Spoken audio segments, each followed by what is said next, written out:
యోహాను వ్రాసిన ప్రకటన గ్రంథము 17వ అధ్యాయము.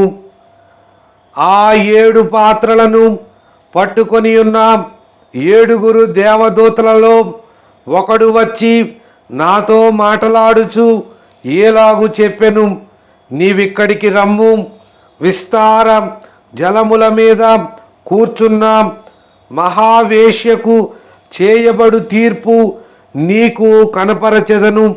భూరాజులు ఆమెతో వ్యభిచరించిరి, భూనివాసులు ఆమె వ్యభిచార మద్యములో మత్తులైరి.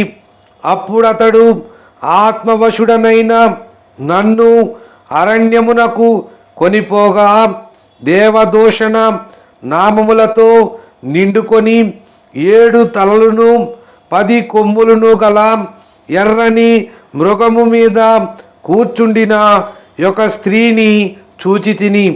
ఆ స్త్రీ ధూమ్ర రక్తవర్ణము గల వస్త్రము ధరించుకొని బంగారముతోనూ రత్నములతోనూ ముత్యములతోనూ అలంకరింపబడినదై ఏహ్యమైన కార్యములతోనూ తాను చేయుచున్న వ్యభిచార సంబంధమైన అపవిత్ర కార్యములతోనూ నిండిన యొక్క సువర్ణ పాత్రను తన చేత పట్టుకొని యుండెను. దాని నొసట దాని పేరు ఏలాగు వ్రాయబడి ఉండెను, మర్మము వేశ్యలకును భూమిలోని ఏహ్యమైన వాటికిని తల్లి అయిన మహాబబులోను.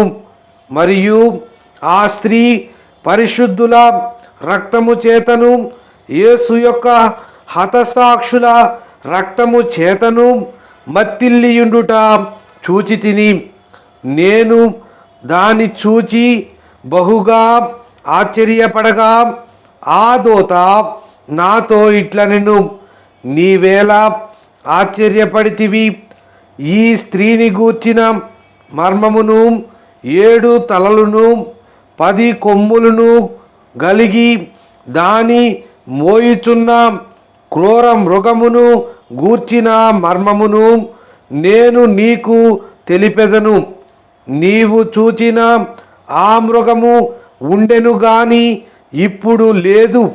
అయితే అది అగాధ జలములో నుండి పైకి వచ్చుటకును నాశనమునకు పోవుటకును సిద్ధముగా ఉన్నది. భూనివాసులలో జగదుత్పత్తి మొదలుకొని జీవగ్రంథమందు ఎవరి పేరు వ్రాయబడలేదో వారు ఆ మృగముండెను గాని ఇప్పుడు లేదు.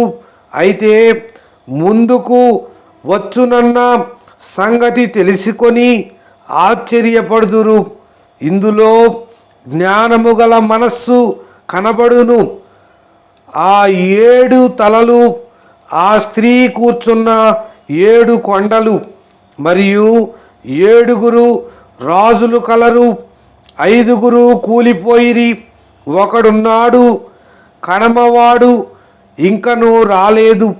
వచ్చినప్పుడు అతడు కొంచెము కాలముండవలెను, ఉండినదియు ఇప్పుడు లేనిదియునైనా ఈ క్రూర మృగము ఆ 7 పాటు ఒకడునయ్యుండి తానే 8వ రాజగుచు నాశనమునకు పోవును. నీవు చూచిన ఆ 10 కొమ్ములు 10 మంది రాజులు. వారిది వరకు రాజ్యమును పొందలేదు గాని యొక్క గడియ క్రూర మృగముతో కూడా రాజుల వలె అధికారము పొందుదురు. వీరు ఏకాభిప్రాయము గలవారై తమ బలమును అధికారమును ఆ మృగమునకు అప్పగింతురు.